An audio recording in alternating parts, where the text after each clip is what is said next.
Positive psychology is the scientific study of what makes life most worth living. It is a science, and science requires testing theories against evidence.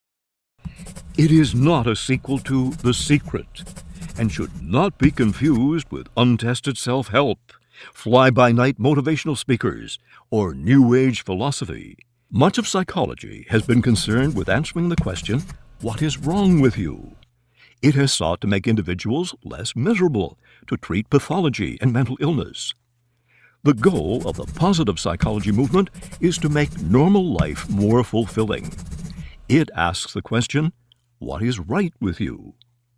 Instead of trying to help a patient go from -8 back to 0, the goal is to help individuals move up the other side of the scale.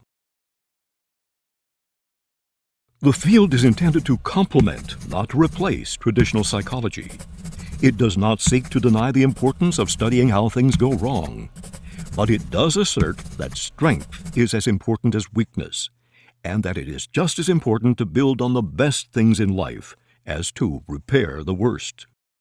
Positive psychology is concerned with increasing well-being. Is well-being the same thing as happiness? Not exactly.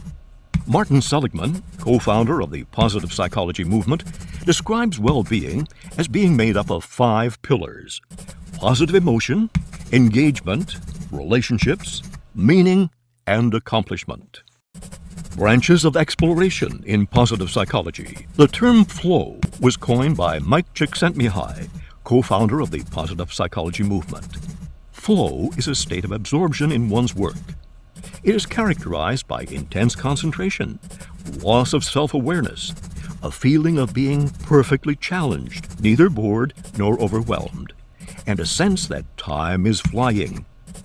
Flow is an intrinsically rewarding experience. It can also help one achieve a goal or improve skills, and is highly related to creative insight. Mindfulness is intentionally focused awareness of one's immediate experience. The experience is one of moment-by-moment attention to thoughts, emotions, physical sensations, and surroundings. To practice mindfulness is to become grounded in the present moment. Benefits include reduction of stress, anxiety, depression, and chronic pain. Learned optimism is the idea that a talent for joy can be cultivated. That said, it's important to note the research tells us that the path to fulfillment requires considerable hard work. There are few, if any, shortcuts to sustained happiness and well-being. Anyone who says otherwise is selling something. It is contrasted with learned helplessness, which is when one believes that he or she has no control over what occurs, and that external forces, such as genetics or social class, ultimately dictate his or her ability to accomplish a task or succeed. Evidence suggests that well-being is not simply the result of a fortunate spin of the genetic roulette wheel. There are things that people can actively do to lead more fulfilling lives. Professor Howard Gardner is leading a large-scale effort to identify individuals and institutions that exemplify good work. Work that is excellent in quality, socially responsible, and meaningful to its practitioners. The project also seeks to determine how best to increase the incidence of good work in our society. The Good Work Project argues that society as a whole would be better off to encourage individuals to pursue excellence for its own sake, to gravitate toward projects where they regularly achieve a sense of flow, and to find positions that will help them achieve higher levels of fulfillment.